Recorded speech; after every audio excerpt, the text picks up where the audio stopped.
Uhuru Kenyatta last week signed the Equalization Fund bill into law, paving way for the release of some 11.9 billion shillings reserved for marginalized counties for the first time since the promulgation of the new constitution.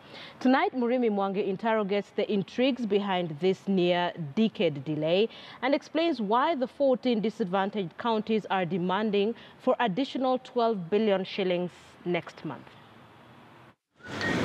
As the National Assembly Cohesion and Equal Opportunities Committee convened 2 weeks ago, Treasury Principal Secretary Kamau Thuge was a besieged man, put on the spot to explain why from an initial allocation of 12.4 billion shillings for a special fund to marginalized counties, Treasury had only seen it fit to spend 1.1 billion, mainly on planning and mapping of intended projects. The money is there. Give us, Parliament, give us the authority to spend the money, and those projects will be funded. And on Friday, President Uhuru Kenyatta signed the Equalization Fund bill into law, unlocking some 11.9 billion shillings to 14 counties identified as marginalized, including Turkana, Lamu, Mandera, Wajir, and Marsabit. The new law now excludes the fund from government policy, where all budgeted expenditure has to be completed within the financial year. A lot of contractors have already completed the jobs in constituencies, and they have waited for almost 6-7 months for payments. And so what this bill has done is to actually allow the government to do the spending.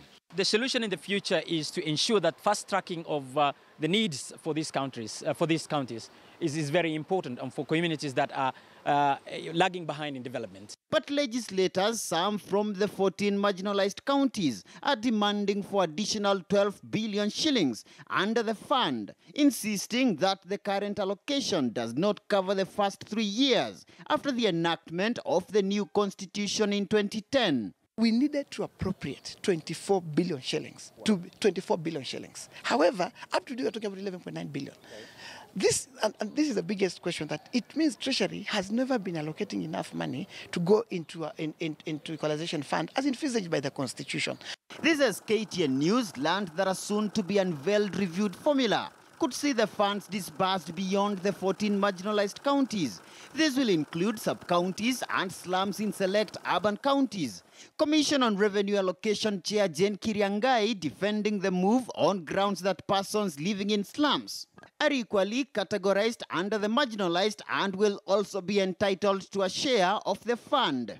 Today, when they bring in a debate of they're trying to increase from 14 counties to, I don't know, 34 counties, they're trying to talk about making every part of this country benefit out of the Equalization Fund, it is truly, it's for me and for many of us in the 14 counties, it's a total joke. Now, with marginalization still biting huge chunks of the country, Equalization Fund remains a key remedy to the inclusivity query, even as Treasury prepares to remit what is evidently the first batch of those funds 8 years after the 2010 Constitution. Murimi Mwangi, KTN News, in Parliament. For Assistant